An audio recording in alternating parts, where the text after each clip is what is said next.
Selamat malam pemirsa, Anda menyaksikan Metro Malam bersama saya Marcelina Tumundo. Kami telah siapkan sejumlah informasi terhangat hari ini hanya untuk Anda. Langsung saja kita mulai Metro Malam selengkapnya. Unjuk rasa ratusan sopir truk di kantor DPRD Sumeneb, Jawa Timur berakhir ricuh. Unjuk rasa ricuh juga terjadi di gedung DPRD Jawa Timur. Mahasiswa melempari ketua DPRD Jawa Timur dengan botol saat menemui mahasiswa yang menuntut pencabutan Undang-Undang Cipta Kerja. Tewas setelah truk yang dikendarainya bertabrakan dengan truk lain saat melintas di Jalan Nasional Sukabumi Bogor, Kecamatan Cibadak, Sukabumi, Jawa Barat. Diduga mabuk dan melakukan pengadangan mobil Kapolres, seorang pria di Nagekeo ditangkap oleh polisi. Perampokan disertai pembunuhan terhadap sopir taksi online marak terjadi dalam beberapa pekan terakhir. Seperti yang terjadi di kawasan Cipayung, Jakarta Timur pada 20 Maret lalu dan di kawasan Sentul pada 3 April lalu. Direktorat Reserse Kriminal Umum Polda Metro Jaya masih terus mencari pelaku kasus pencurian dan terbunuhnya korban supir taksi online di kilometer 11+100 Tol Jagorawi. Sebelumnya korban dikabarkan singgah di res area kilometer 10 Cibubur bersama dengan pelaku. Berikut penelusuran selengkapnya dari jurnalis MGN Jose Nicole dan juru kamera Dirhamsyah Maulana untuk Anda selengkapnya. Mantan Kapolda Sumatera Barat Irjen Polisi Teddy Minahasa membacakan nota pembelaannya dalam sidang lanjutan kasus penyalahgunaan barang bukti narkoba yang digelar di Pengadilan Negeri Jakarta Barat. Strategi pembelaan berfokus pada kelemahan perkara dari hukum acara.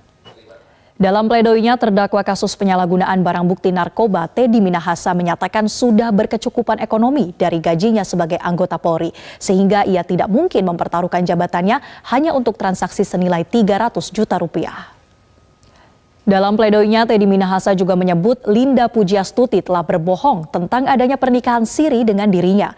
Menurut Teddy, pengakuan Linda Pujiastuti sebagai istri siri sangat tidak logis. Pemirsa, Badan Narkotika Nasional Kota Tasikmalaya, Jawa Barat mendadak viral gara-gara sepucuk surat permintaan THR kepada PO Bus. Hal tersebut membuat Kepala BNN Tasikmalaya dan sejumlah pegawai terancam kena sanksi.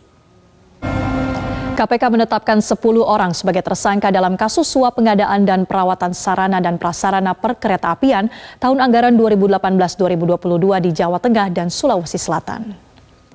Wakil Ketua Komisi Pemberantasan Korupsi Johanis Tanak mengakui adanya percakapan dirinya dengan pelaksana harian Dirjen Minerba Kementerian SDM Idris Sihite yang sempat viral di media sosial.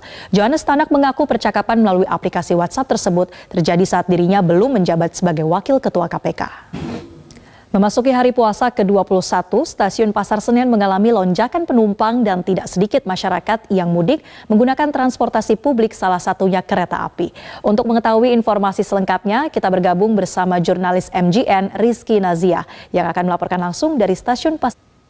Pemirsa, kita beralih ke informasi lain. Pada Idul Fitri 1444 Hijriah, Presiden Joko Widodo menyatakan tidak mengadakan open house.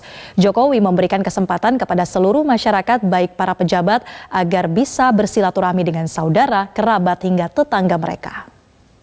Tim Densus 88 Anti Teror Polri menangkap 6 tersangka teroris di 2 lokasi berbeda di Provinsi Lampung. Para teroris ini masuk dalam kelompok Jamaah Islamiyah Lampung terafiliasi dengan Zulkarnain, Panglima Askari JI. Polda Sumatera Utara membenarkan anggota DPRD Tanjung Balai yang baru dilantik Mukmin Mulyadi masuk dalam daftar pencarian orang oleh Ditres Narkoba Polda Sumatera Barat. Status buron itu ditetapkan sejak 2020 lalu. Seorang buron kasus narkotika Mukmin Mulyadi dilantik menjadi anggota DPRD Tanjung Balai, Sumatera Utara. Ironisnya, Partai Kebangkitan Bangsa atau Parpol asal anggota DPRD tersebut mengaku kecolongan karena tidak mengetahui status hukum kadernya. Media sosial perempuan curi motor di Magelang, Jawa Tengah. Kepolisian Resor Magelang Kota memastikan pelaku yang masih di bawah umur tidak melakukan pencurian, melainkan mengendarai kendaraan milik orang lain karena terpengaruh obat pil koplo. Peristiwa ini kami sajikan dalam Viral of the Day berikut ini.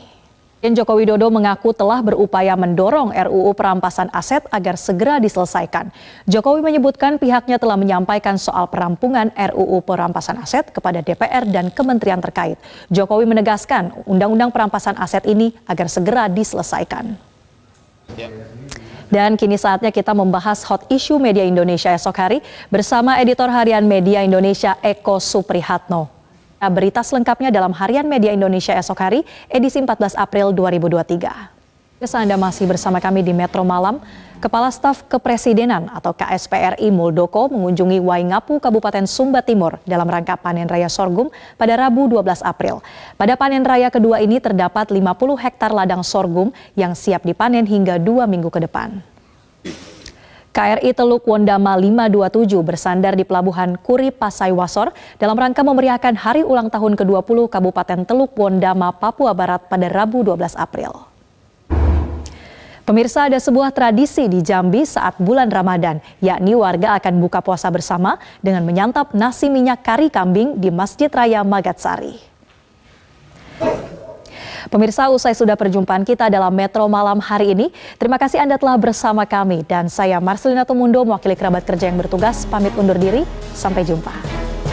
3 waktu Indonesia Barat. Arus mudik mulai terasa pada hari ini. Pemudik sengaja melakukan perjalanan ke kampung halaman lebih awal untuk menghindari kepadatan.